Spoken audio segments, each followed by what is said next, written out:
You got yours recording yet, Rose? I do now. Well, welcome everyone. I'm Lauren Albandian. I am standing in for our president, John Foster. I am the treasurer and the past president, vice president, and whatever other role I've played at WASA. So before I go on, I always want to recognize the hard work of our board members. So our vice president, who is brand new to our organization this year, is Courtney Blair. Please wave, Courtney, let them know where you are. There she is. Sally Ducharme, she is also new on the board. She is our recording secretary. And we have Tomas Navaja. He is our membership secretary. He's been with us for a number of years.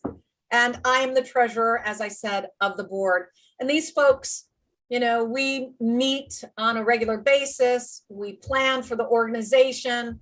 John Foster is the president. The president usually does all the outreach to speakers. So there's a lot of work that goes on behind the scenes. And this is a full-on volunteer organization. So all the effort that we all put into this, we don't get paid for, and that's fine. We make that choice as part of, for me, my community involvement and being part of the community and giving back to the community. I believe in that very much and very strongly.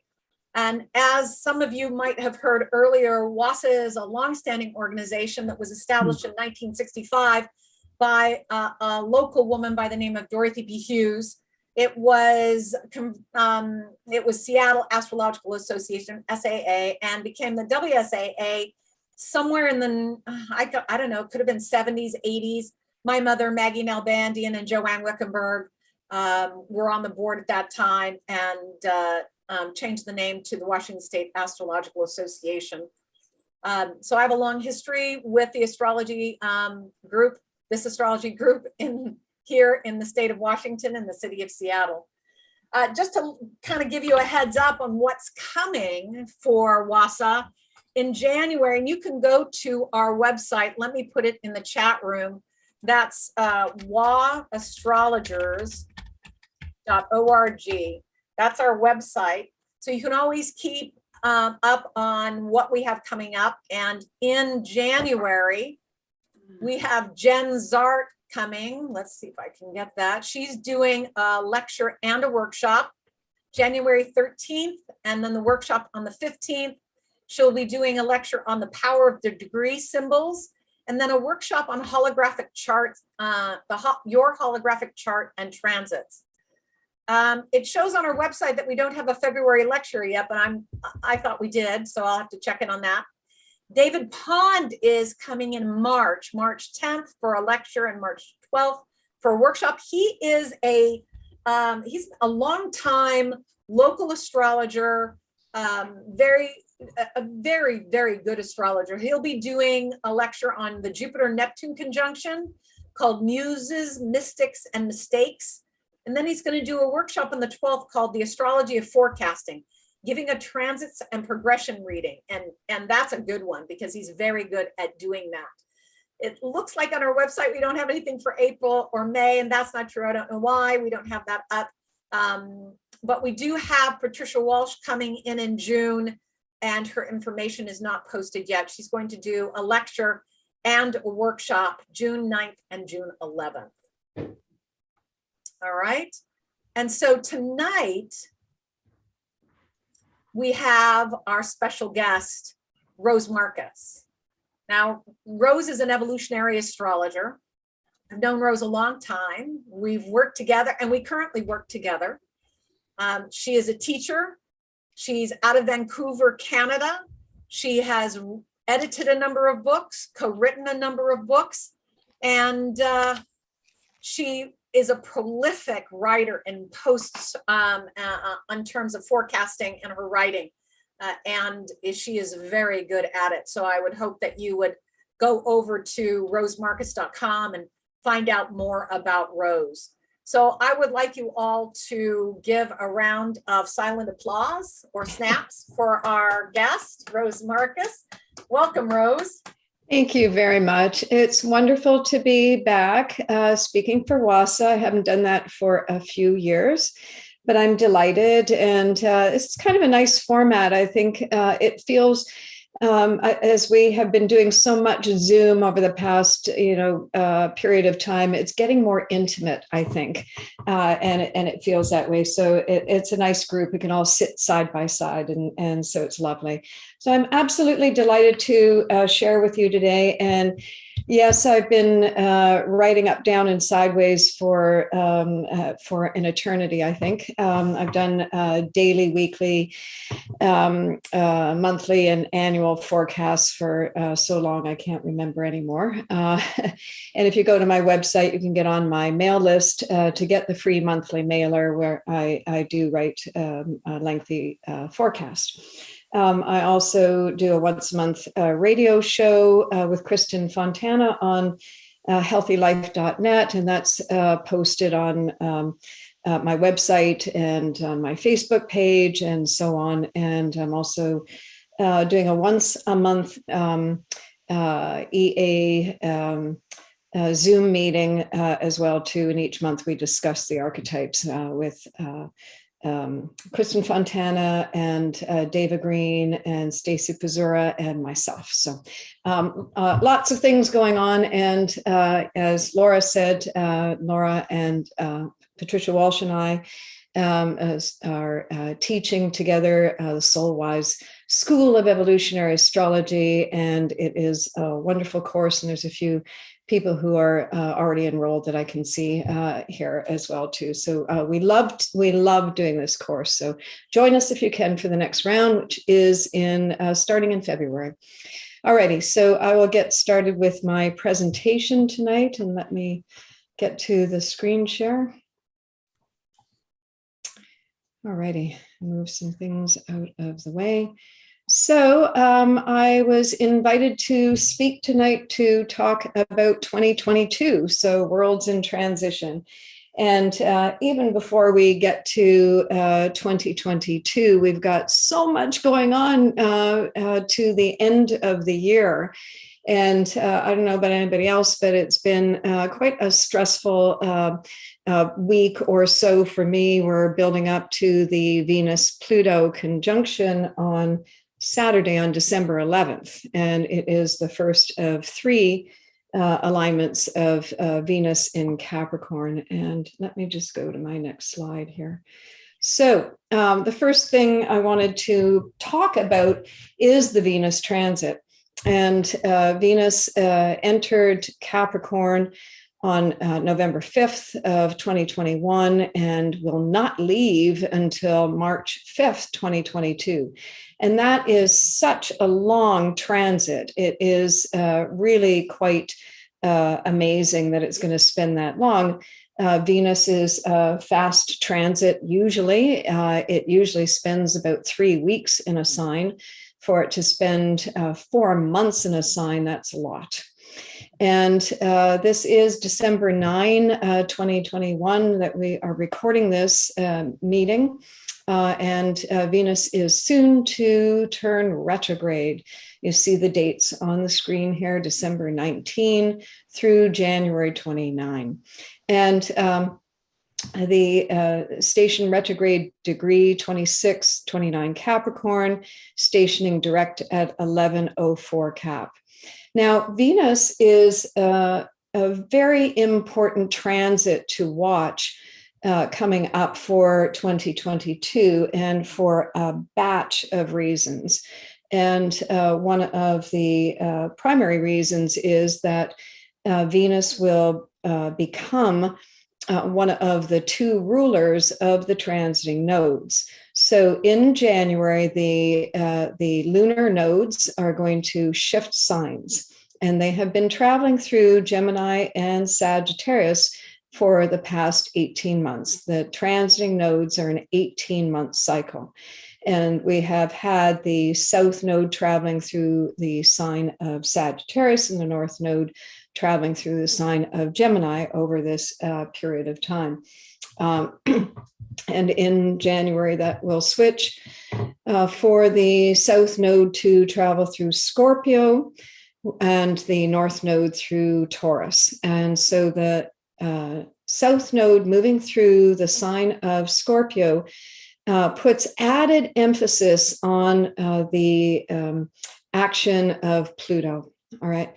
And the north node moving through Taurus is going to punch up all of the activity, the influence of Venus. So it's very important to watch the transing nodes. I always say that the transing nodes are kind of like the subject du jour.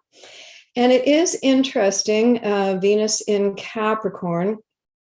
Capricorn is the 10th sign of the zodiacal wheel. And whenever a transit, and we have Pluto in Capricorn this year. So let me just stop for a moment here. So Venus moving through Capricorn is a major transit that I'm looking at for several reasons. One, because it is going to become the ruler of the, one of the two rulers of the transing nodes. Secondarily, because it is aligned with Pluto, as I just mentioned a moment ago, Venus and Pluto will join forces on the 3 dates that you see on the screen: December 11, Christmas Day, believe it or not, and March 3rd. In my recent forecast, I said that Venus and Pluto on Christmas Day in the sign of Capricorn, Capricorn being an archetype of tradition. What I wrote about that date, December 25th, is I said that it would be a milestone of note. And I do believe that on a symbolic level, and maybe an actual level for you in your personal life, that it will be a time that you will come, or that date that you will come to know as, the end of a personal era and the beginning of a new one. The end of the way things have been for a length of time and the start of a whole new level. When Venus and Pluto join forces, Pluto is the agent of change. It is the evolutionary mandate. Pluto corresponds to the soul and the soul's desires for its own evolution. And Pluto represents the collective soul and also the personal soul. So when you put Venus and Pluto together, Venus is the planet that corresponds to everything that has to do with value and meaning. And the evaluation process, Venus is about relating and relationship. When Venus and Pluto are together, we have an acceleration regarding the evolution of relationship. And the evolution of relationship, as I always like to say, me to me, me to you, and me to us.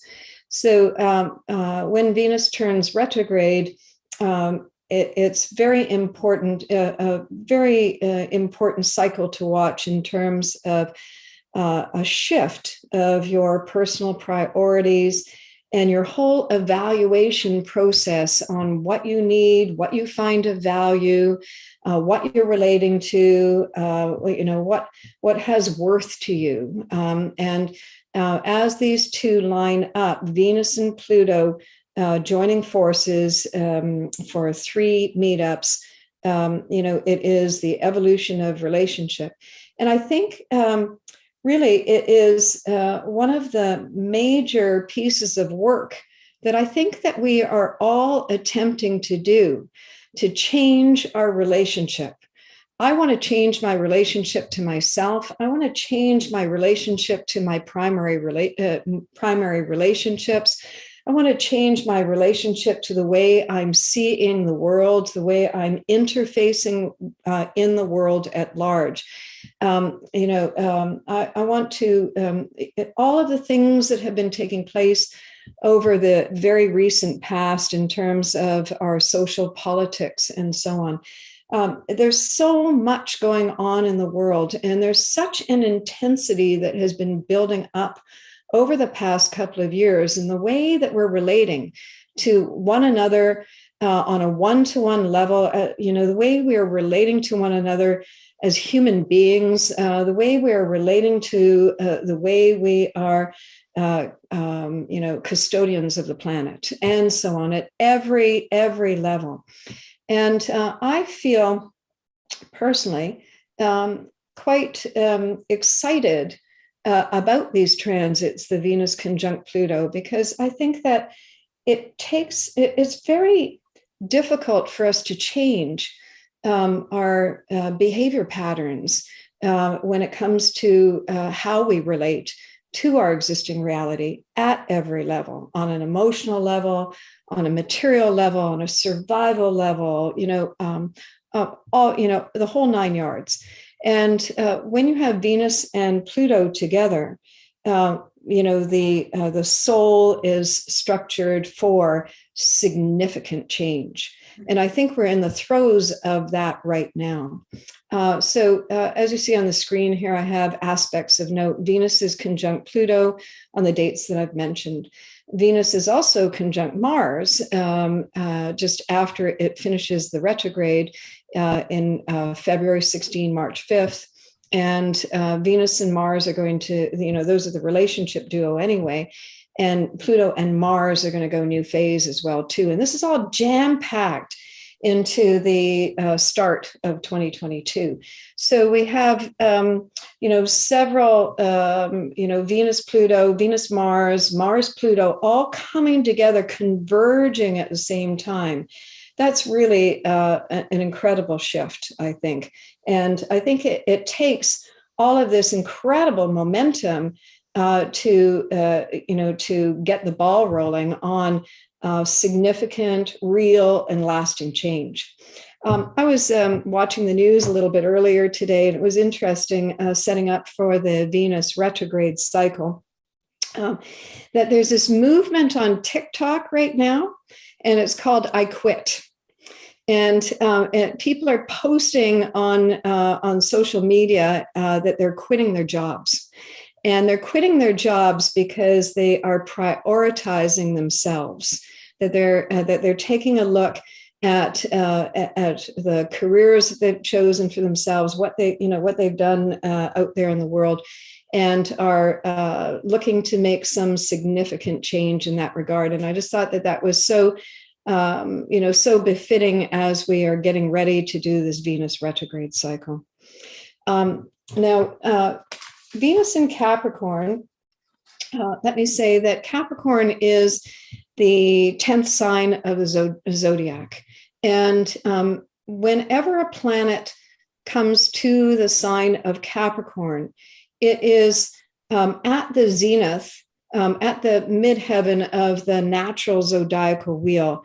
And on our typical 12-fold stages of initiation, at the sign of Capricorn, the cycle is 3/4 of the way around an entire cycle of development.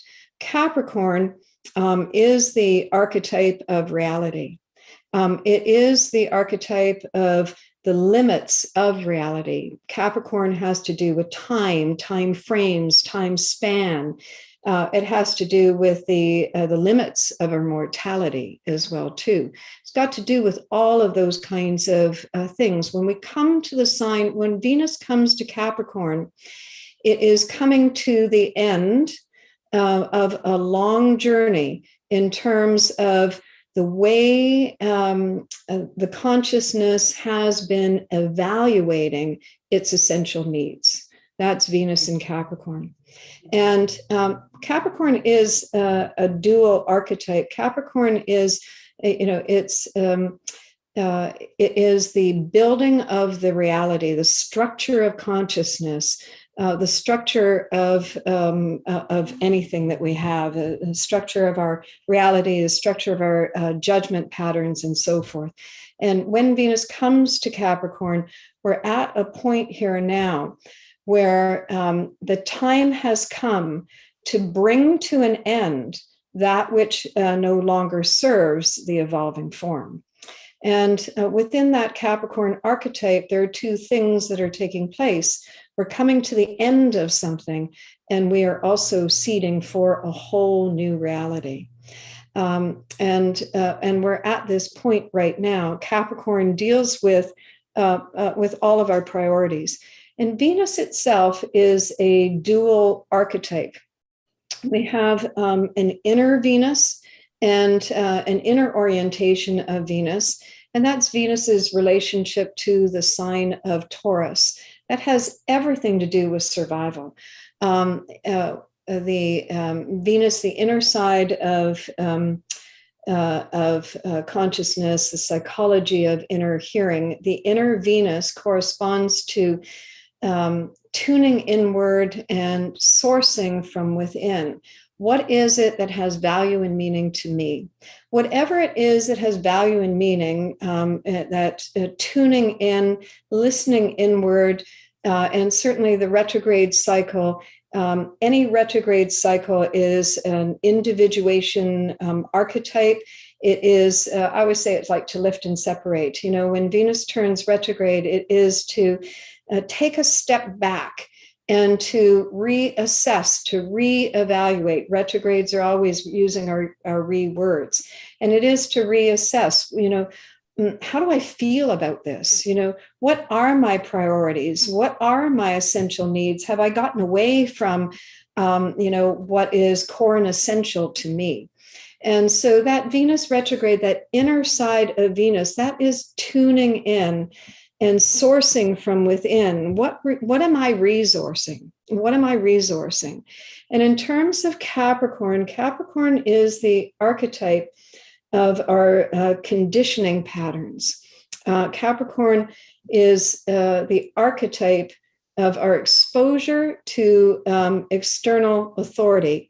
And when we look at it through the eyes of Pluto and Capricorn, which is a transit that we've had on the go since 2008, and we're nearing the end of that now, our exposure to external authority and how we take that in, and it becomes the basis of our own inner judgments.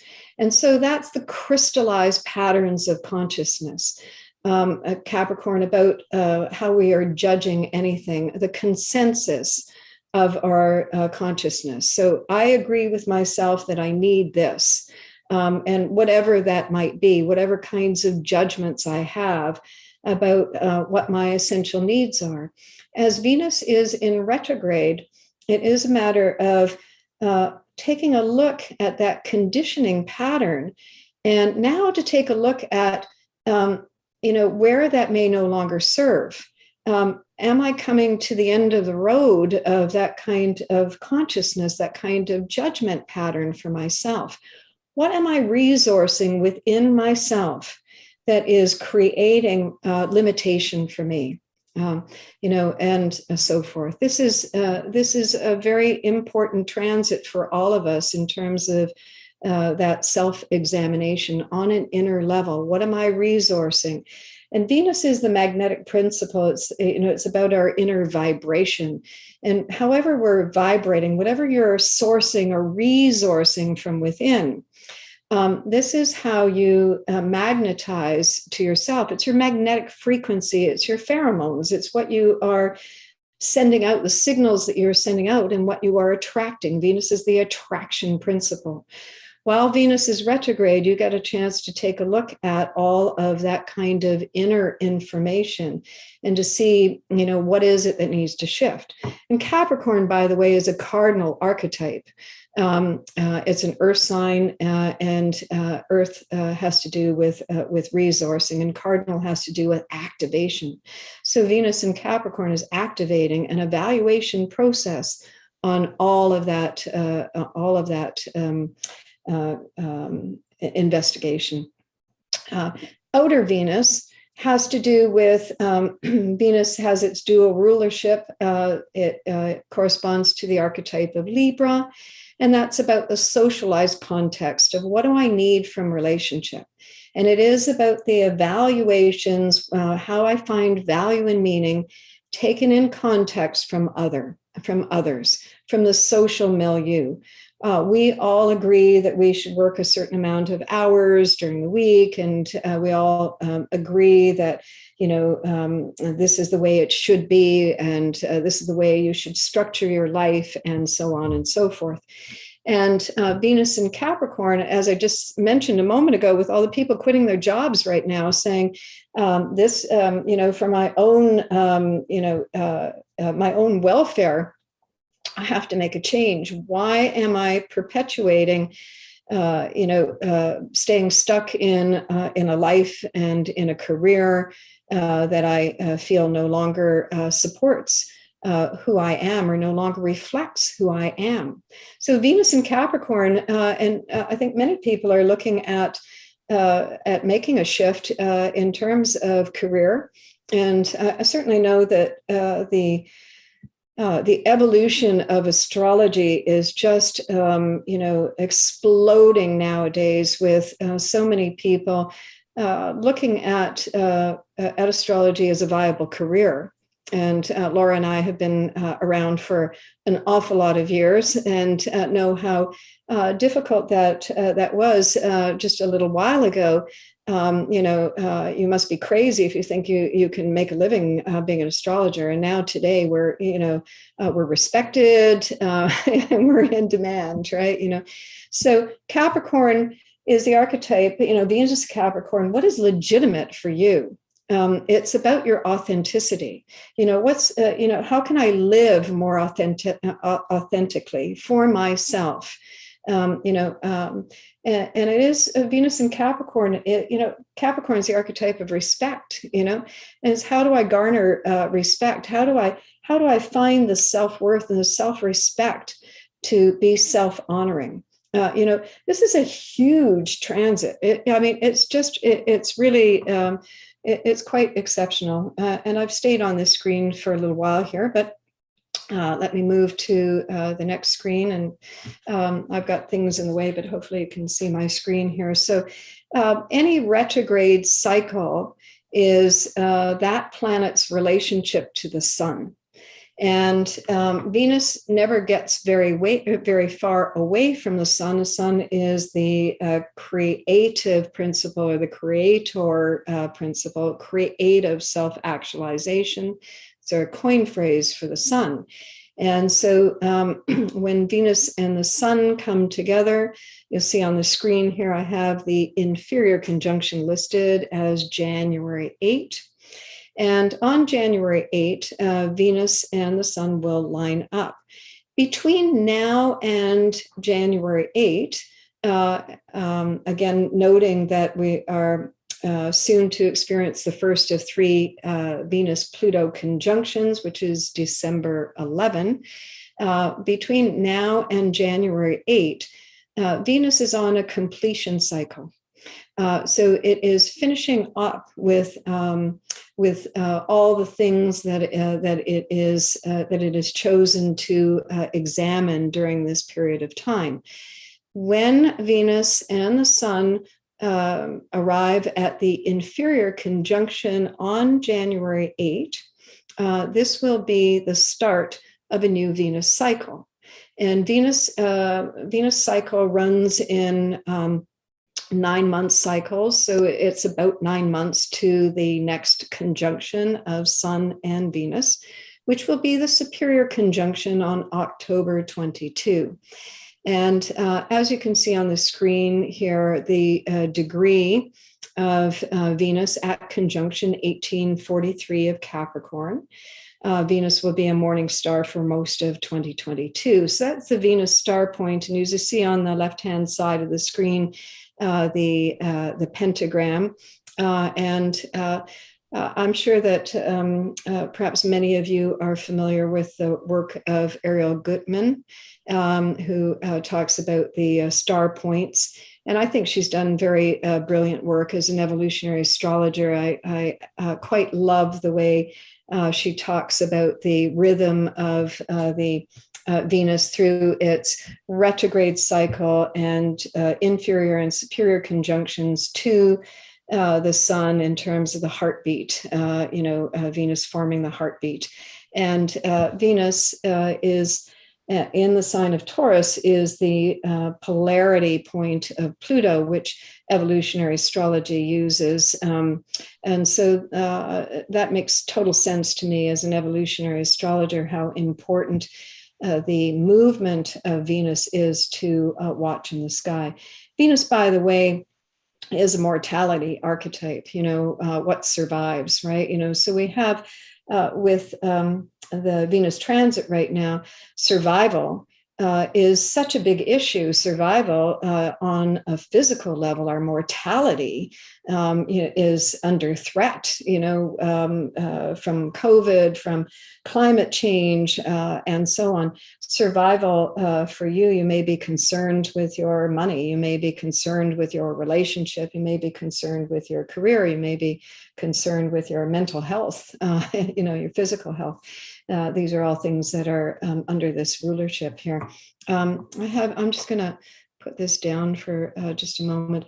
And I'll just refer you, I think, to Ariel's work if you want to find out more about that Venus pentagram, and also the CIA, Cosmic Intelligence Agency, which I also am a part of, work with this. But you can see the Venus cycles here, the numbers 1, 2, 3, 4, 5 is the way the retrograde patterns go around the chart. And I won't go into too much detail with that, because you can research more of that yourself. But suffice to say that the inferior conjunction, and you might think of that right now, we have the holidays in front of us, getting through the end of the year. What is it now for you that needs to finish off? You may be consumed with that, getting to the end of something. The inferior conjunction on January 8th, that's a bit of a switch pattern now to looking to getting ready for next chapters to begin. And the fact that Venus is in retrograde in the sign of Capricorn for 4 months, Capricorn being the archetype of time, I think we have an extended period of time. Venus is giving you an extended period of time to get yourself better organized and to get yourself better on track to figure it out. So you have some time before putting pedal to the metal. Certainly, it is important to take the time during the Venus retrograde to regroup.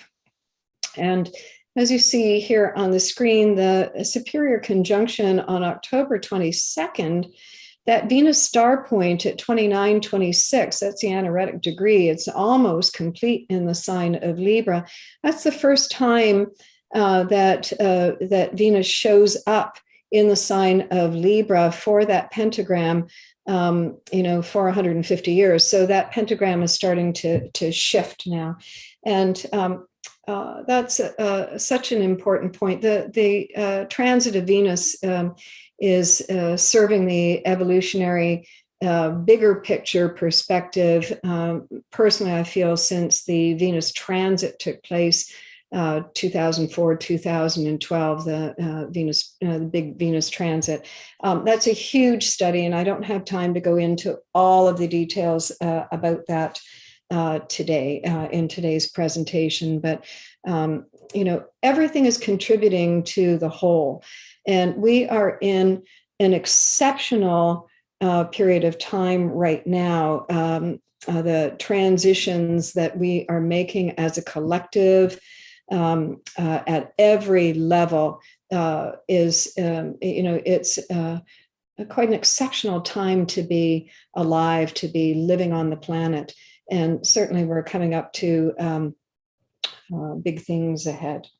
All right, so and here are the two conjunctions. January 8, the Venus Sun inferior conjunction on the right, and you see Venus at 18 degrees here of Capricorn. So if you have planets that are picking up the degrees of the conjunctions, then these are important transits for you. And the other degree here, which I can't see again because something's in the way here of my screen here, 29 degrees. If you have anything that's picking them up, I would imagine that you are going through some very profound inner change and outer change. And it is a time frame of restructuring at the soul level, and at the consciousness level, and at the ego level as well too. So we see how everything is so vastly important. I have to just make sure. I'm just going to see what's on my next page before I go forward. Now, the other point that I wanted to make about how important that Venus cycle is because Venus is conjunct Pluto, and that is relevant as well too in 2022, of course, and I'm sure that the Washington Guild has been discussing it, and you see it everywhere. 2022 is the USA Pluto return, right? And it is the USA Pluto return is in effect now, and it's been in effect for a while. In 2022, there will be the exact alignment of Pluto returning to the USA Pluto. And that's quite outstanding because Venus joins Pluto, right? So we've got that as well too. I'll show you that a little bit later in the slide presentation. So where Venus is going right now, and Venus is retrograding at about 25 degrees there of Capricorn. So it's already triggering. And of course, when looking at a Pluto return for a country, that's Pluto's a slow transit. It is going to have an intensity or an acceleration period over several years. This year is an outstanding one because of the alignment with Venus as well too. The Venus Sun conjunction at inferior conjunction on January 8. The transiting nodes are at 0. Zero, we see on the screen here, 0 Sag and 0 Gemini. The transiting nodes are the only thing in the chart that travel reverse. So at 0 degrees, they are culminating. The transiting nodes, they move backwards from 30 to 0. They wobble. They do that, and they come down, right? So this is a finishing pattern for the nodal axis.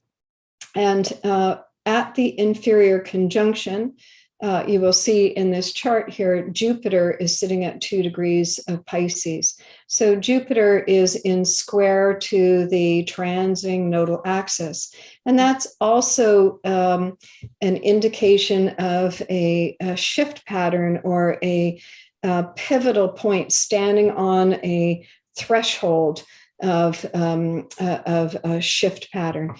Jupiter will enter into the sign of Pisces on December 28, and in the year ahead, it will move into the sign of Aries from the middle of May through middle of October, and back into Pisces until the end of the year.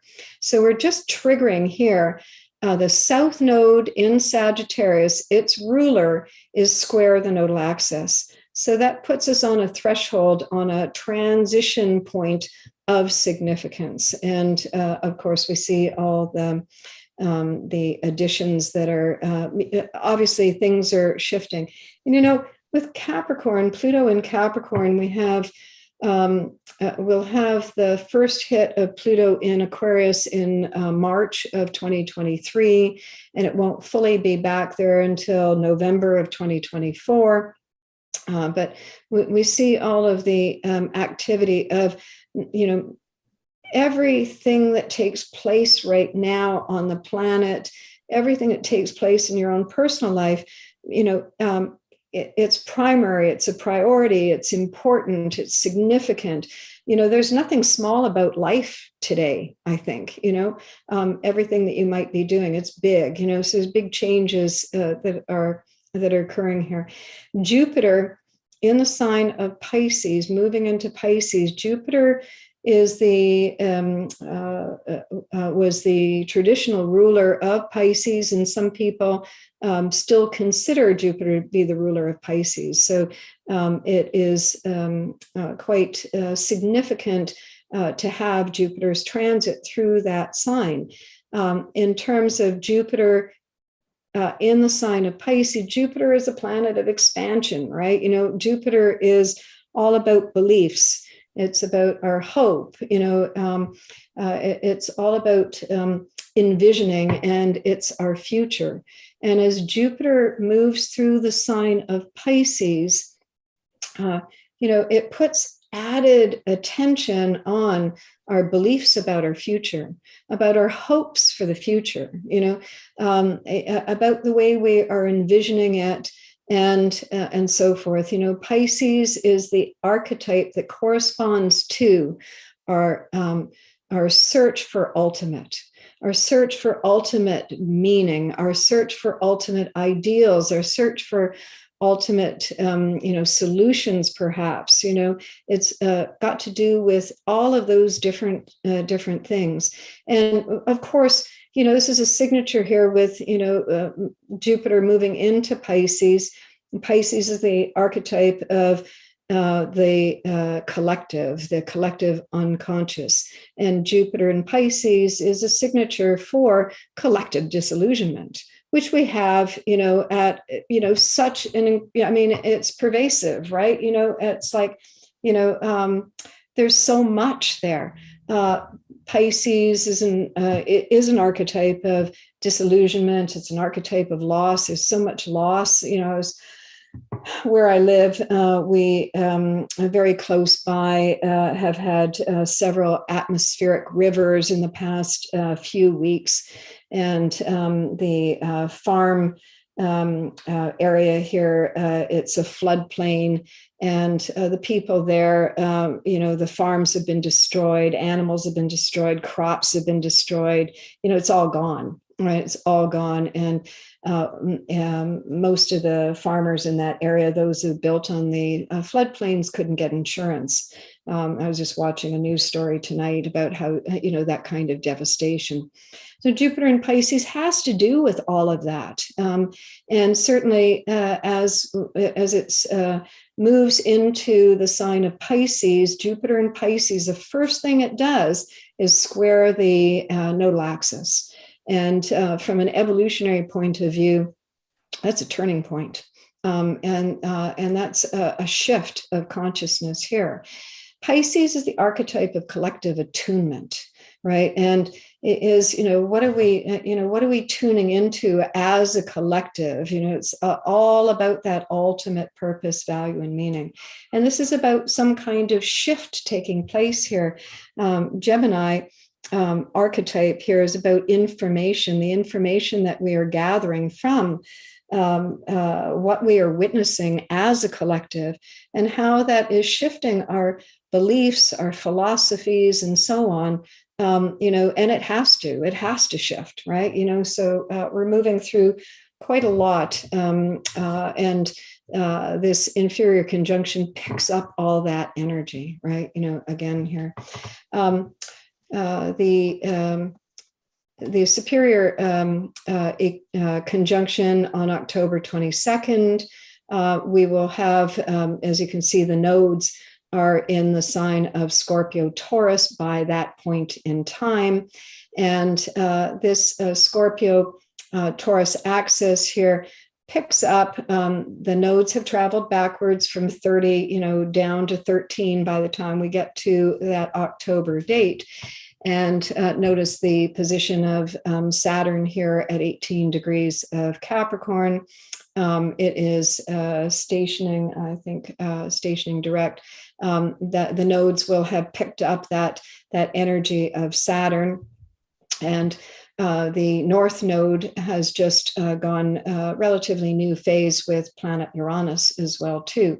Saturn, Uranus are a transit that has dominated 2021. And, at the start of 2021, what I thought was like, oh, this is going to be a laborious, draggy, long year. And you know what? It's been gone in the blink of an eye. Like, how can it be, such a long, hard grind and yet be gone in the blink of an eye? It's a really interesting thing. Saturn and Uranus come together on December 23rd, 2021 for their final alignment of 2021. And they will start to separate as 22 come about. By October, they will again be in very close proximity, as you can see on the screen here, 18 degrees Aquarius for Saturn and Uranus at 17 degrees of Taurus. They're very close, but they don't perfect that square relationship to one another. Saturn and Aquarius are like traveling with the brakes on. It's taking a long time to bust up the concrete of the past, and the future is on this slow boat to China. And in between, we've got thick soup. That's the way I've been describing it all year. We've got so many different levels. And the activity of the Venus transit for these first 4 months of 2022, by the way, again, added emphasis because of Venus's relationship with Pluto, because of Venus's relationship with Mars, but also Capricorn, dispositor Saturn. So Saturn in Aquarius, the activity of Saturn in Aquarius continues. And of course, Uranus is in the sign of Taurus, and Venus is picking up both of those. So that transit, despite the fact that it will start to loosen its stranglehold on us, is continuing to put us under pressure to accelerate necessary and positive change. And of course, Saturn and Uranus are, they're keeping all that kind of disruptiveness going at every level, including, how hard hit we've been by the intensification of the weather extremes of climate change activity, which certainly I've seen in my own neighborhood with heat dome in the summer and the atmospheric rivers. All right, I will move on here. The winter solstice as well too. Just wanted to throw this up and allow you to maybe the PowerPoint will be made available and you can take a look at it. But we always look to the solstices and the equinoxes to describe the influences over the next quarter of the year. And as you can see here, Venus and Pluto, Venus is retrograde and getting ready to conjoin with Pluto. And we have on this date as well too, sorry, let me move my things out of the way, December 19, just the added transits. December 19, Venus turns retrograde on the same day that Chiron goes direct. And on December 23rd, we have that's Uranus Saturn, and that's a last quarter square. Again, this is a cycle that is a very lengthy cycle in terms of the acceleration of reordering of existing world reality from the ground up, which Pluto is hard at work at. December 25th, Pluto and Venus conjunction, and December 28th, Jupiter moving into Pisces. So Chiron in the sign of Aries, that's one of its longest transits. So it's a very, very slow mover. And if you have, if that's your Chiron return, again, to note that these positions or these degrees are going to be sensitive points that can be triggered throughout the year, that 25, 26, 27 degrees of Capricorn, 18 degrees of Capricorn. These are all, when various transits take place over them, 23 degrees of Pisces and so on. Those will all be trigger dates for larger, bigger picture agendas.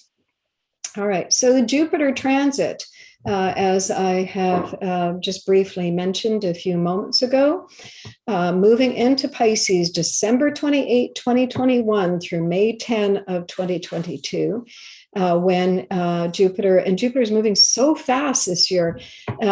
leaving Aries, leaving Pisces for Aries May 10 to October 27, and then backing into Pisces to complete the year December 20th in Pisces. And it's interesting just on that idea of acceleration and the warming effect here. Because of global warming, the ocean's currents are heating up and they're moving more rapidly. So, there's this whole domino effect that is taking place with climate change. So everything is in a state of acceleration. Jupiter will travel retrograde from July 28 to November 23rd. It starts the retrograde in the sign of Aries and completes that retrograde in the sign of Pisces. You can see the dates there, October 27 through November 23rd, retrograding in Pisces. And on September 26th, there will be when Jupiter and the Sun are in opposition, that is the midpoint of the retrograde cycle. And at that time, Jupiter is in its closest proximity to the Earth. That should be good visibility. At that time, Jupiter will be in Aries and, of course, retrograde because it is in opposition to the Sun, and the Sun will be in Libra. So again, remember that retrograde cycle, by the time it gets to the opposition placement here, it is in a switch pattern. It is completing part of its phase and moving to a next part of the phase. All right. So I've described Jupiter in Pisces for you. As I said, Pisces is the archetype of the search for ultimate purpose, value, and meaning, our ultimate ideals, our ultimate other, by the way. That's another archetype, our spiritualization of consciousness, the search for, that, ultimate soulmate, all of that kind of stuff comes under that Jupiter. Jupiter in Pisces, the search for ultimate salvation. That's a big deal. One thing I wanted to say about Pisces as well, too, Pisces has to do with latent or hidden potential. And while Jupiter transits the sign of Pisces, it is stirring up potential, and it's stirring up enormous potential. So there's great opportunity within that to tap that which you have not resourced yet. Pisces is, again, the archetype of imagining or dreaming or, all of that kind of creative process of aligning with, your higher self and your ultimate self. And so this transit could really be quite wonderful in terms of helping you to source from something deep within that is now, as transits move through the sign of Pisces, it is stirring up potentials that are now on brew and getting ready for their time has come moment. So despite the fact that Pisces is often very hard to really feel, to get clarity on and so on, it might not be so much about trying to find clarity, but about looking for inspiration. I think, it is about imagining and allowing yourself to find stillness, allowing yourself to find, the divine in the simple moments. Simplicity is really important, the quiet moments, the peaceful moments. This is where, Pisces is the archetype of attunement. It's very hard to search for something on Pisces and find it, but you might be able to imagine it or inspire it or aspire to it.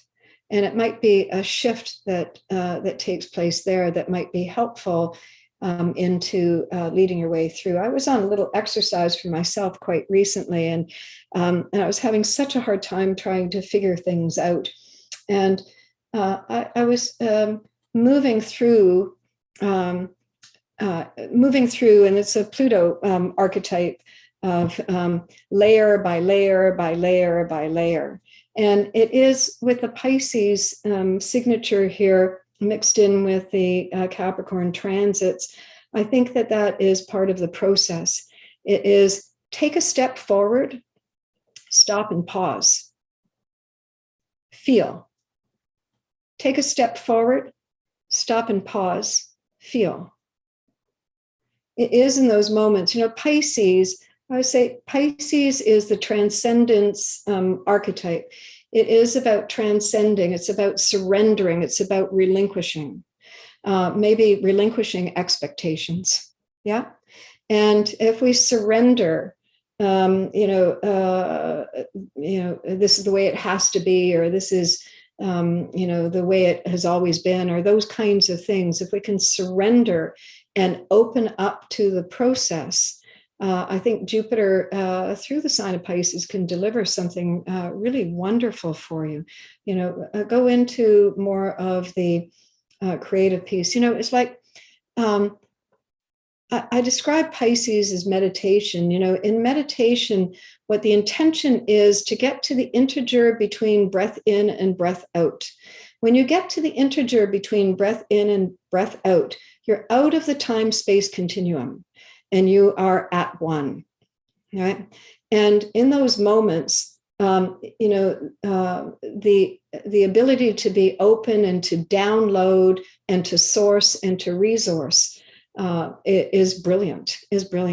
And I always describe that whole kind of process as well too as the way you get swept away with a piece of music. This is divine.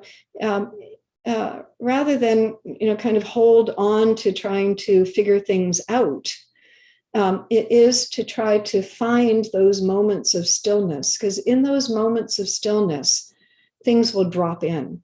Whenever I'm searching for answers, I'll go to sleep and I'll ask my higher self to give me information. It'll come through dreams, right? And so during the Jupiter and Pisces transit, by the way, you may actually find that you dream more. And so forth. So, it is Pisces as an archetype of go with the flow. All right, let me just see what's on my next screen here. Okay, so we come to the Neptune-Jupiter conjunction then. And this is huge. The Jupiter-Neptune conjunction, 23 degrees, 58 minutes of Pisces, April 12, 2022. And there's the time there for Pacific time. And so first of all, let me say that Neptune in the sign of Pisces is a 14-year transit. And any planet that is in its domicile is particularly strong, right? So Neptune in Pisces has been quite influential. It's very strong.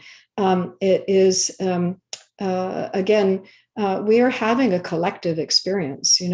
Pisces is about the collective attunement, it's mass consciousness, and this is quite important. Now, Jupiter travels 1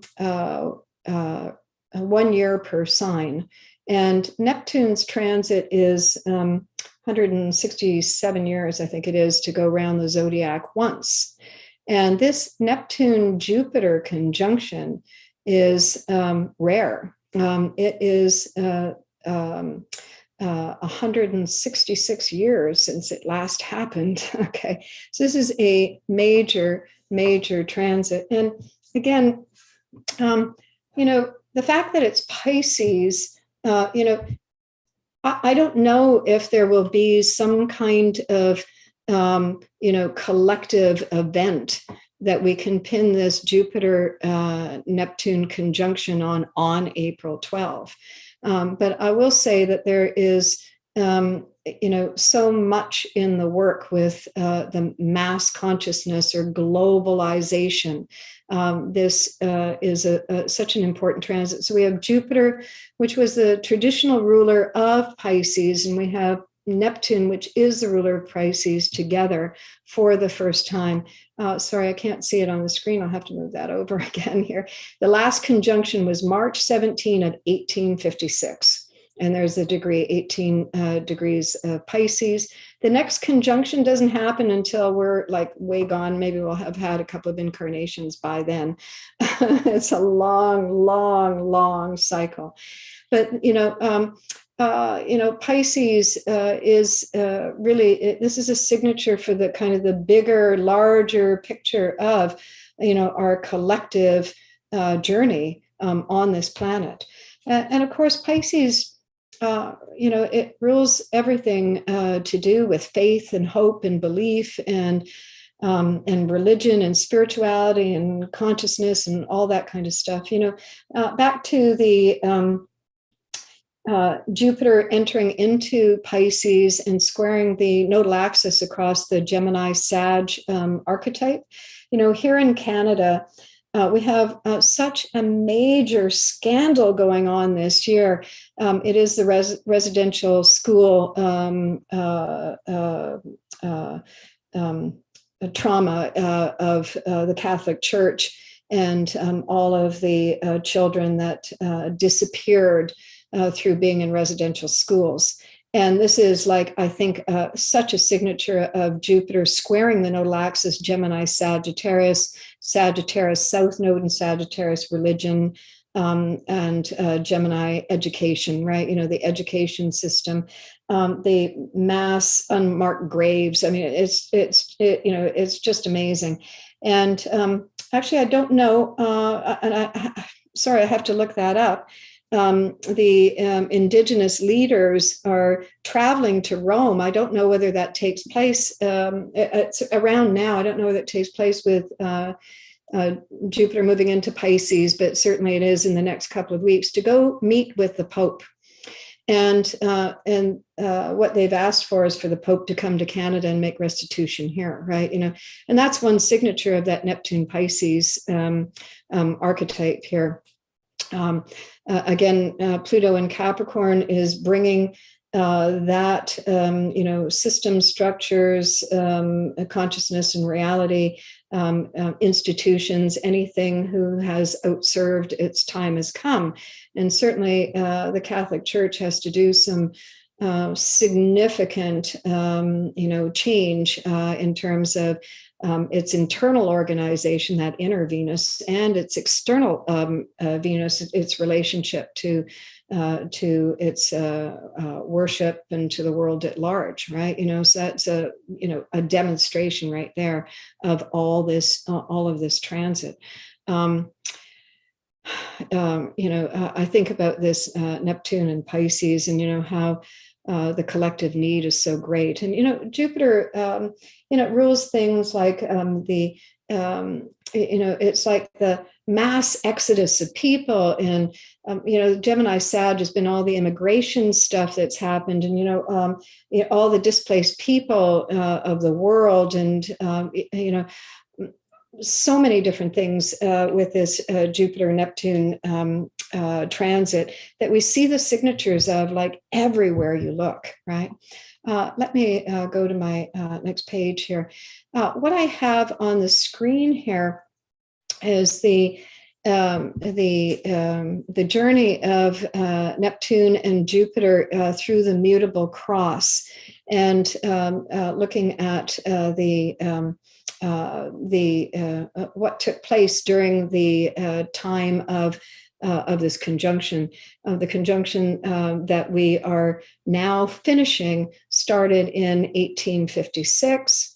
And as you see on the date here, June 1st, 1894, September 18. And in 1971, there were three conjunctions of Neptune Jupiter, and that's pretty rare. It only happened twice in the last century. And let me just kind of move my screen over just to see what the signatures are of the Neptune Jupiter transit. And again, I have to say that Neptune and Pisces rule the immune system. and Neptune and Pisces is an exposure archetype as well too.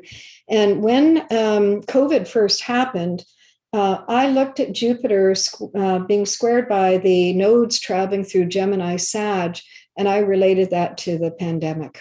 Sagittarius was the the kind of the organic end of things, the animal to human, and the Gemini is the spreading of that and the variations, right? And in looking at that, at the pandemic, I did not think that the pandemic was going to end while the transit nodes were in Gemini Sag, right? And now we're moving to the nodes in Taurus and Scorpio, and that's a survival axis.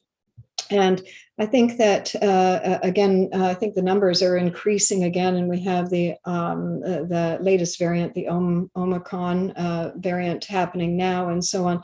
And, a South Node in Taurus, that's a more intense archetype, isn't it?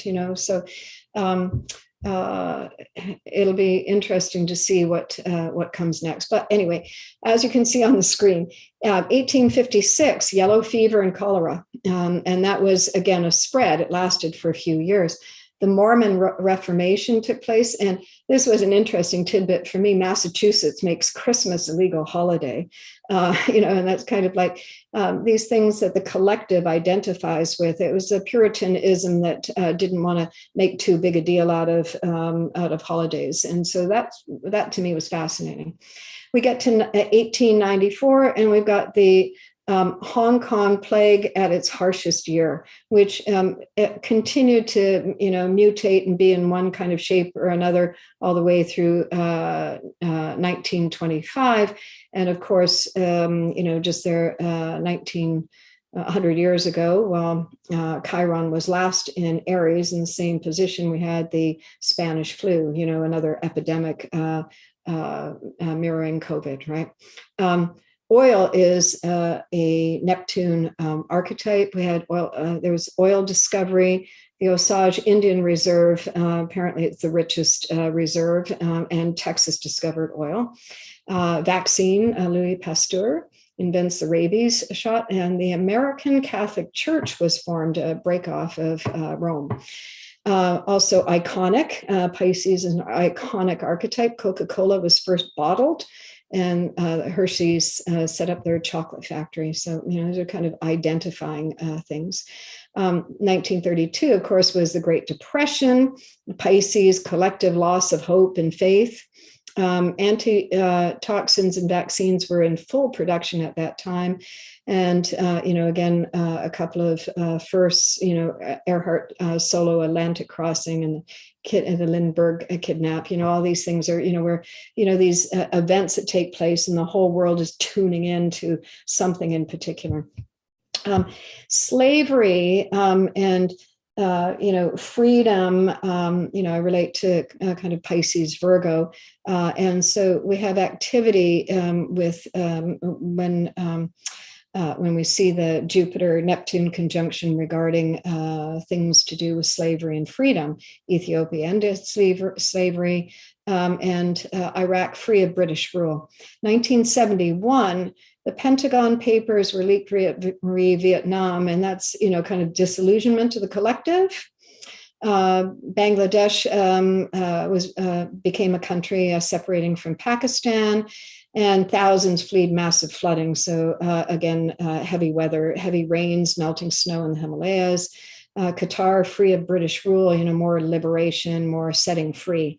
Aswan Dam in Egypt, and Disney World opening, which is, Pisces rules things like filmmaking and photography and, imagination, the imaginative world, right? And of course we have space mission, Apollo mission, Soviet space station, NASDAQ, and we have some iconic deaths, Jim Morrison, Louis Armstrong, and Dwayne Allman. So you can see, that these events are kind of, we can make parallels to what we have now. And just because, when I start researching, I go down rabbit holes on things. So these are two other Neptune, Jupiter, but in different signs. And this is quite interesting. Look at the degree of this. Jupiter and Neptune, January 9, 1997, in the sign of Capricorn. 27 degrees of Capricorn is the degree of the Pluto USA return. So there may be some kind of significance to this date here. At that time, the avian bird flu, the Asian financial crises, and Hong Kong returns to China rule. And that there's a lot going on with China on its mission to control the world right now. And of course, we had some iconic deaths as well, too. Death of Diana, Mother Teresa, and Michael Jackson. So that's a pretty interesting transit chart. You can study these on your own. You can take a look at them. And in 2009, in this century, we had 3 passes, and that was Jupiter, Neptune at 26 degrees, and Chiron was there as well too. May, June, and December. So the H1N1, that swine flu was going on. North Korea breaks a nuclear treaty. We've still got problems with that. That was Obama's first year in office, so it was something iconic there. And Bitcoin was established. I didn't realize that that was going on then. And of course, the global financial crises. So we've got, you can see the signatures of whatever is taking place with Jupiter and Pisces. It's on a mass scale. It's massive, massive trends are taking place, and it's affecting us globally, whatever it is. All right. So here is the USA Pluto return chart, and I use the 2:13 a.m., which most evolutionary astrologers use. And I'm Canadian, I'm not American. So, I don't want, I'm sure that there's been tons and tons that have been written and discussed about the Pluto return. For me, Pluto in the 9th house, in the sign of Capricorn, makes total sense as, a superpower nation and the leader of the free world. It's got that kind of signature attached to it. But I also think that because of the USA leadership, and if you were looking at a horary chart, the leader would signify the country and the people in it. So I think that the USA chart is important not only for the people of the US, but I think it is kind of a signature for all of us because of the leadership role that the USA has, right? So as I said, the Pluto position, this is, sorry, I can't see my date there, February 21st of 2022, when Pluto makes its first contact with natal Pluto. But of course, the USA has been feeling that return for a couple of years, and this will extend beyond Pluto leaving the direct contact with the natal position. And I think that the Pluto return is kind of in effect all the way through Pluto by transit moving over to that south node. That, when Pluto moves over to the south node, it is another statement of a completion pattern. So Pluto in Capricorn, a 248-year cycle. When Pluto comes round to the sign of Capricorn again, it ends an era and begins a new one. Borders, boundaries change, and we see activity going on right now. Russia doing its thing with Ukraine and so forth. Empires rise and fall on that transit. Does the empire of the USA need to falter? No, but it needs to change, right? It's about the government changing, it's about the politics changing, it's about the social dynamics changing. Capricorn, by the way, rules skin, right? Color of one's skin, and certainly systemic racism is one of the pieces of unfinished business that Pluto and Capricorn is addressing, and not only for the USA, I mean, for Canada as well, too, for countries the world over, right? And again, Capricorn is one of the archetypes that, we talk about in Pluto as well, too. We're redefining what it means to be human, and redefining our sexuality and redefining everything, everything that we are. Very interesting with the Pluto return, if you are using this 213 birth time, Saturn's position here at 17 degrees Aquarius, right on the USA moon.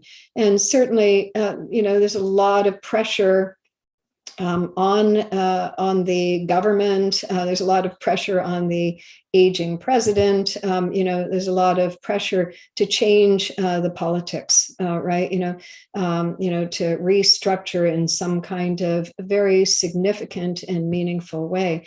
While Aquarius is there, it's it's putting a lot of tension, a lot of anxiety. I mean, everybody's feeling that. That sense of angst and fear and so forth.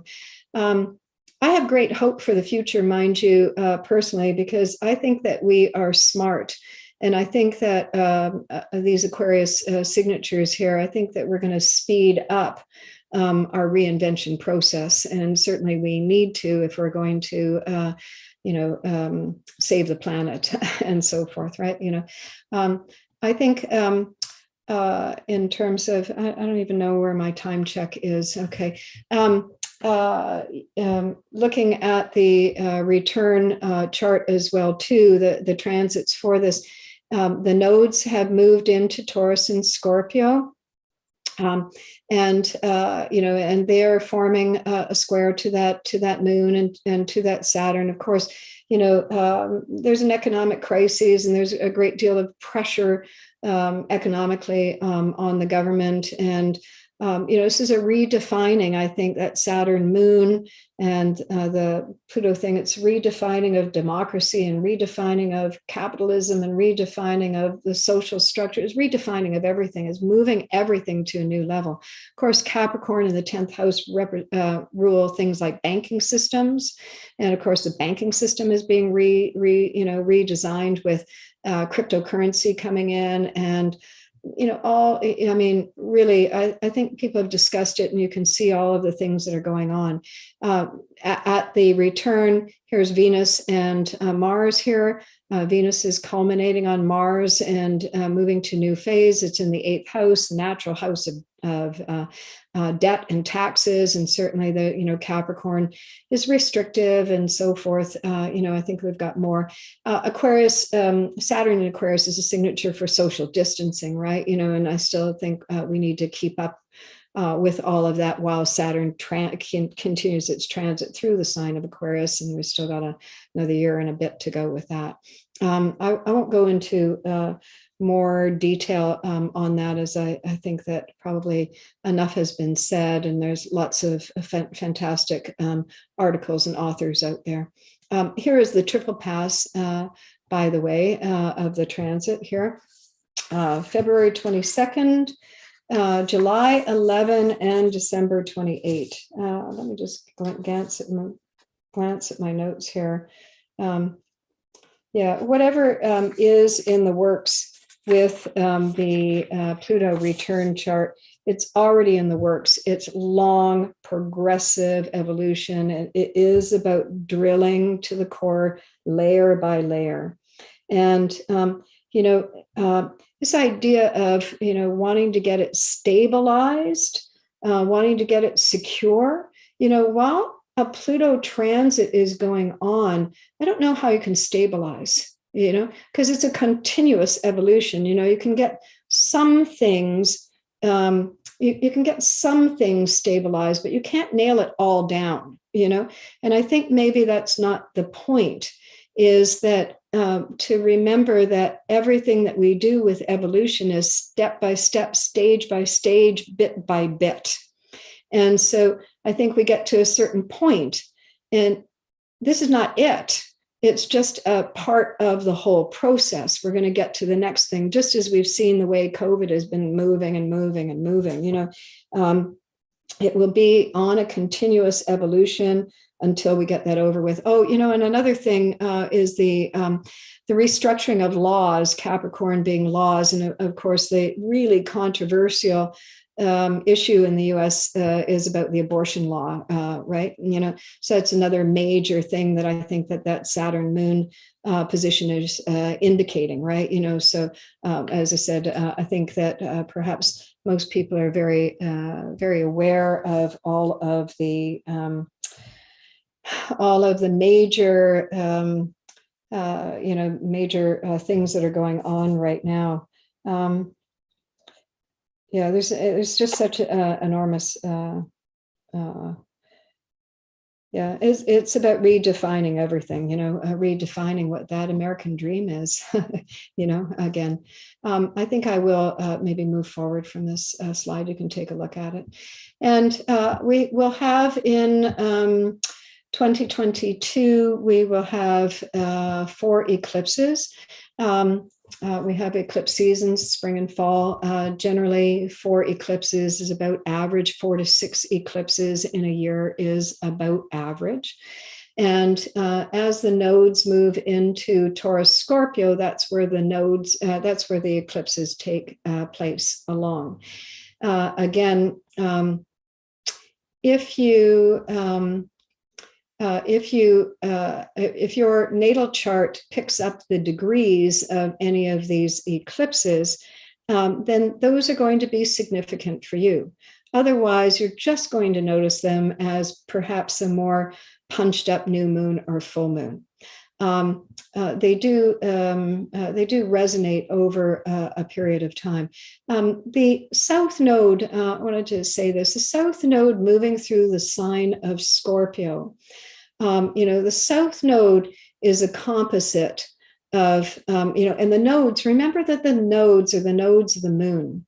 And so they represent the consciousness of our self-image or ego development, self-image in terms of the larger picture as a collective.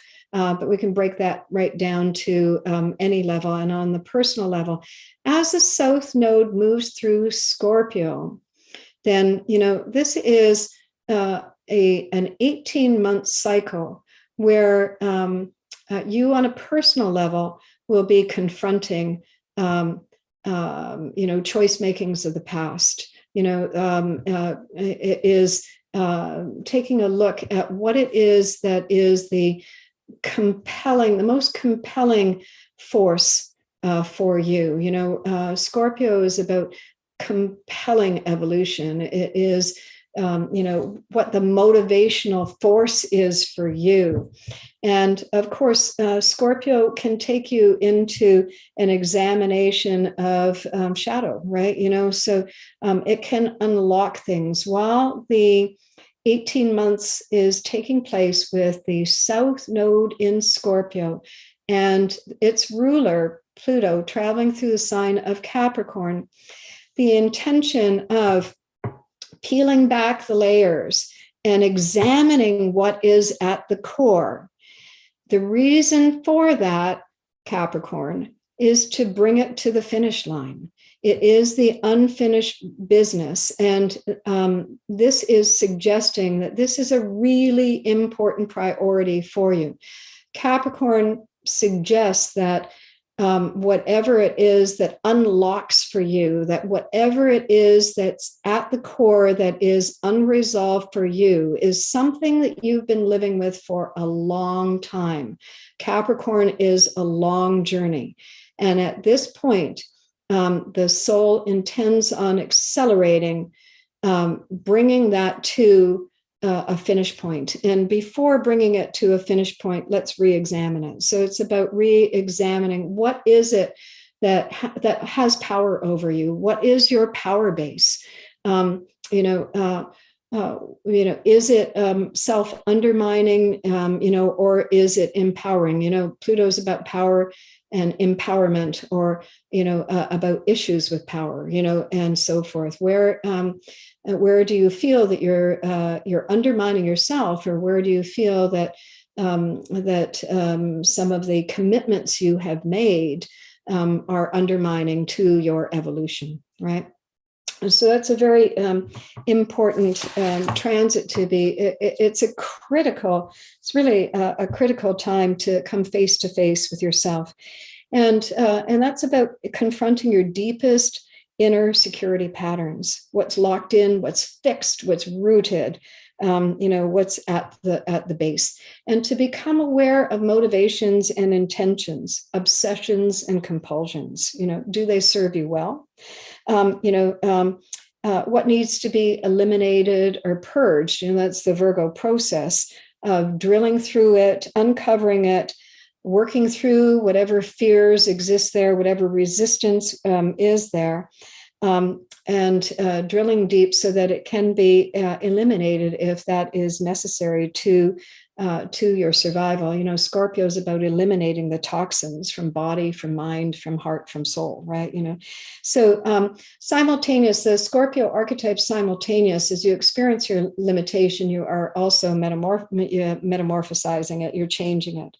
And of course, it's going to bring up some pretty dark stuff or some pretty painful stuff if you are dealing with some karmic residue there. And the other thing with that South Node, in terms of the evolutionary end of things, you have gifts there in that South Node as well too, right? So you may find that you are totally obsessed or feel this compulsive drive within you, and that's going to be your soul in drive, pushing you to do what your soul desires for your own evolution, right? So that is making a connection with it, osmosing it, and changing the inner programming. So, don't shy away from whatever that South Node content is, and you won't be able to anyway, because we're all locked into it. The Taurus North Node here, of course, that's about discovering what your own personal resources are. It's about identifying what resources you actually have, what you own, what do you possess, and to look within and to use what you have within in order to empower yourself, right? So again, identifying that, drilling to the core. And, with the North Node in Taurus, the whole archetype is growth takes place from within rather than outsourcing, which can set up, some pretty nasty stuff there in terms of betrayal and trust issues and all of that kind of stuff.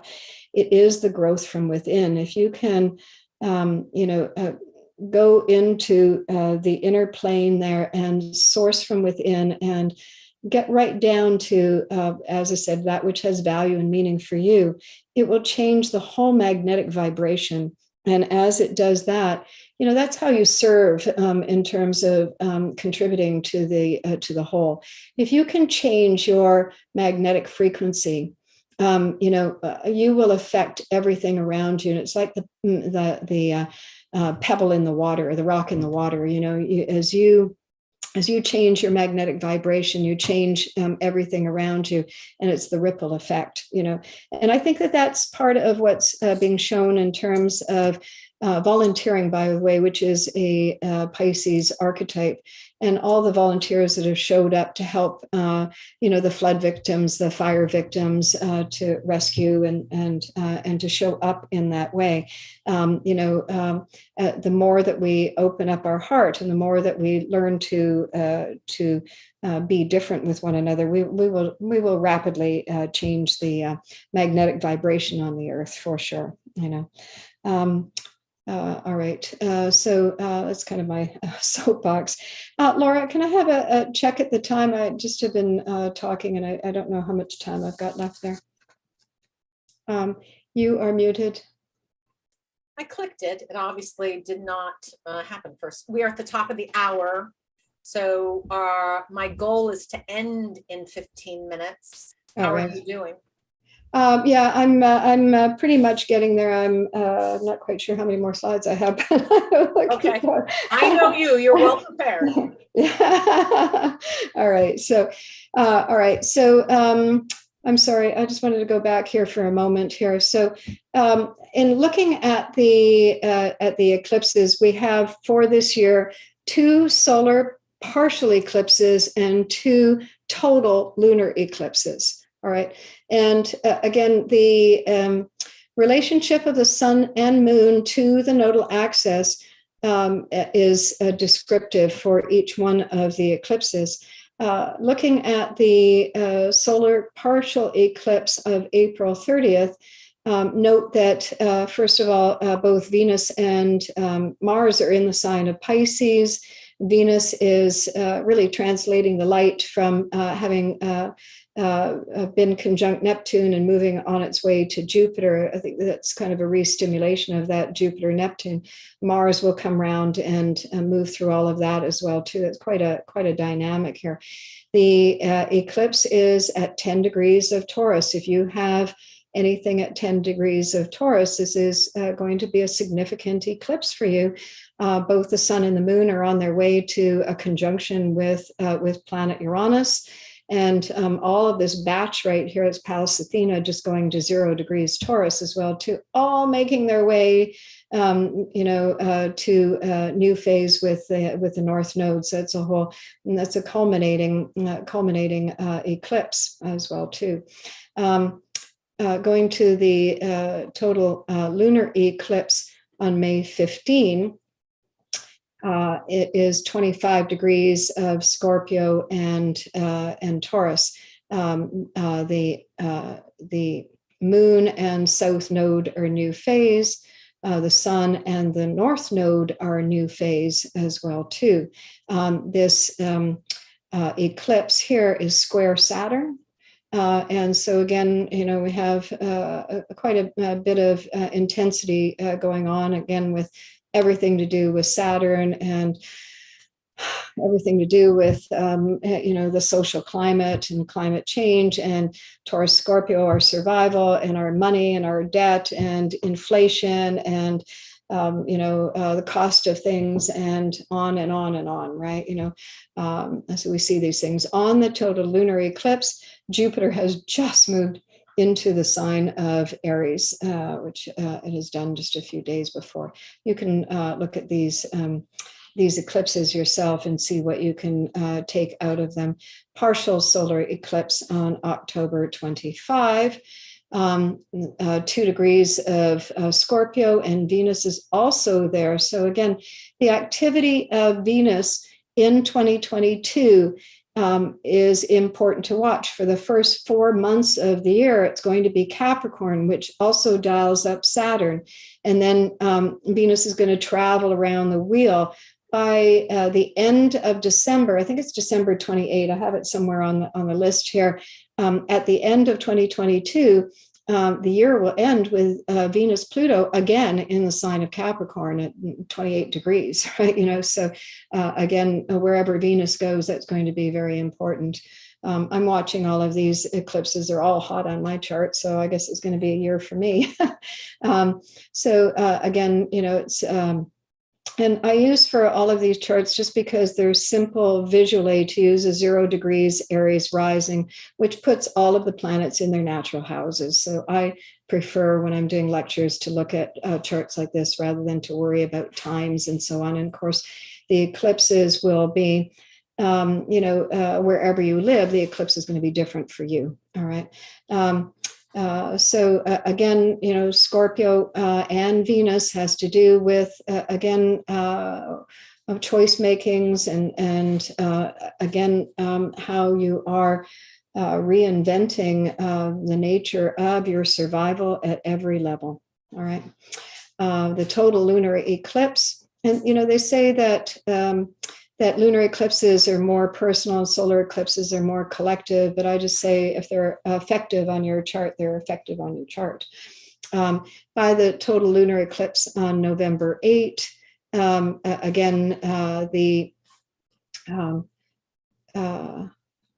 well, you see, as of October 25th as well, too, Uranus and the North Node are new phase. So that's a switch pattern when the relationship of the planet to the node, is it balsamic, is it new phase? That is really a switch.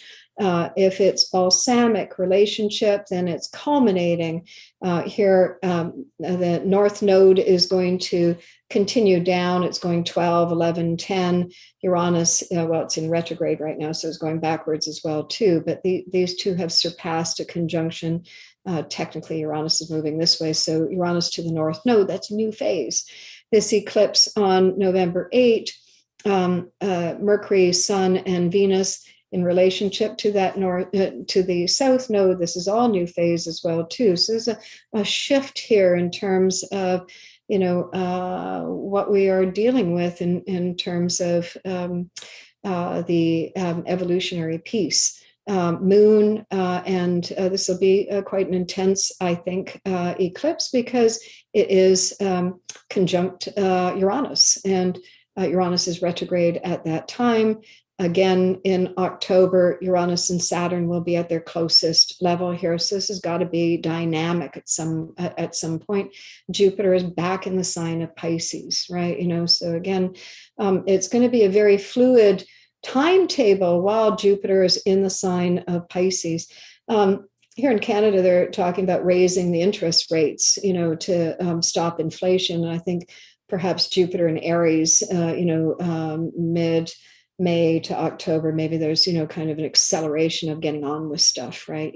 So we'll see some shifts there. But we're still going to be dealing with a lot of uncertainty throughout the year ahead. I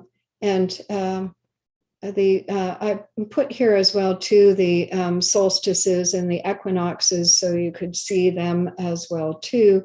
I think the spring equinox, and I think maybe I'll just leave these for you in terms of your own investigation, in terms of what they might represent for the quarters, the autumn and the winter solstice.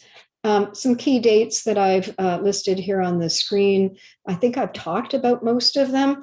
January 8th, the Sun-Venus inferior conjunction. January 29, Venus in Capricorn ends retrograde.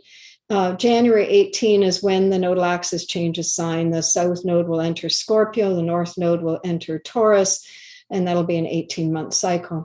February 22nd for the first hit on the Pluto return for the USA, which I think is relevant to all of us on the globe.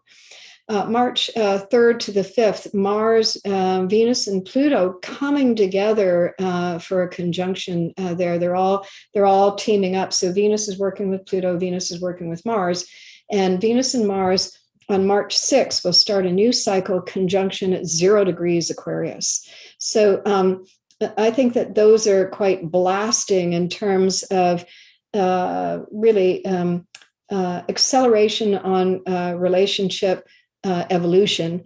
And in February, by the way, February 14, February 12 to 20, because when Venus moves out of retrograde, it's slow in its orbit.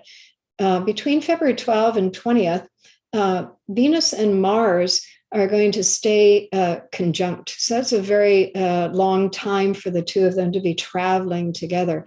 So when planets are intense like that, they are amplifying, Venus, Mars, and Pluto are amplifying the restructuring of important relationships, as I said, self to self, me to me, me to you, and me to us. And the fact that Venus and Mars are doing that dance for such an extended period of time, it amplifies or intensifies or, creates the potency to be able to make those changes that are so necessary. April 12 is that great conjunction of Neptune and Jupiter in Pisces. October 22nd, again, the superior conjunction of Venus and Sun and the new star, Venus star point. And October 30th, finishing out the year starts with Venus retrograde and ends with Mars in Gemini retrograde. So that retrograde starts at 25 Gemini and backs to 8 degrees of Gemini. And for the 213 USA chart, that will be a first house transit. Okay, so any planet, any retrograde planet is an individuation archetype. Mars in Gemini switches the direction, right? Switches the dialogue, the narrative, the opinion, the trend. It is a shift that takes place right there. So October is pretty big. There's a few things that go on. For you personally, Venus retrograde is a karmic transit, and it brings up the unfinished business of relationship, but it also brings up what is karmically destined or fated for this period of time.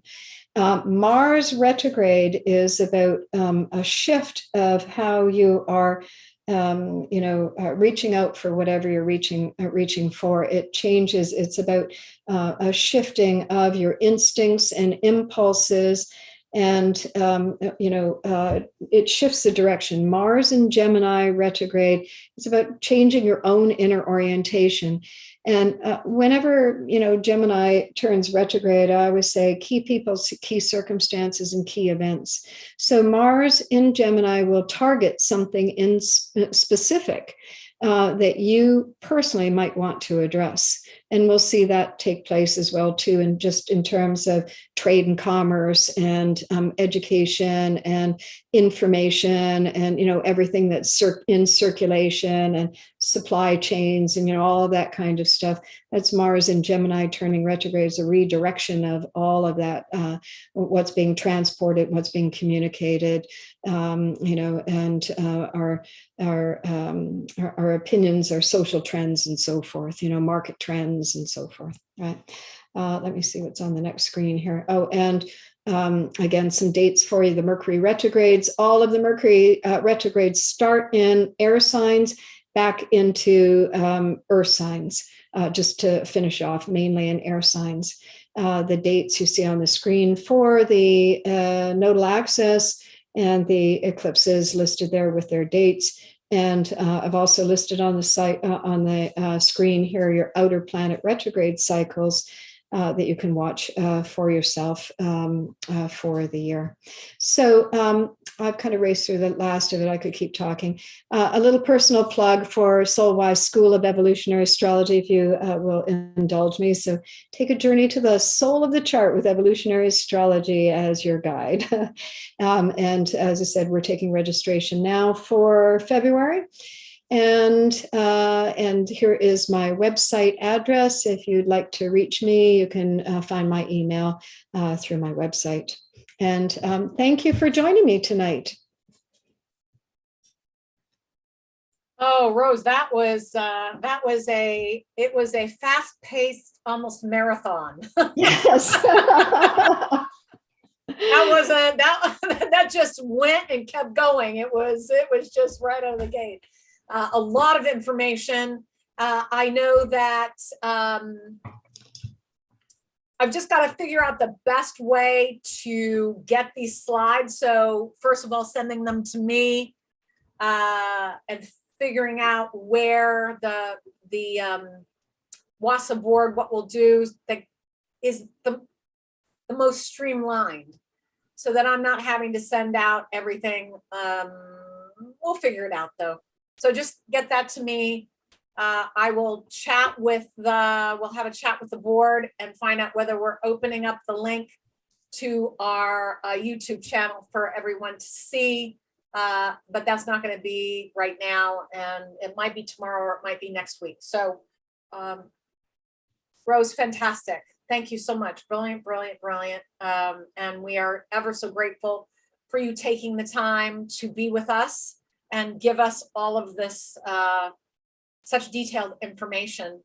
And please do visit Rose at rosemarcus.com.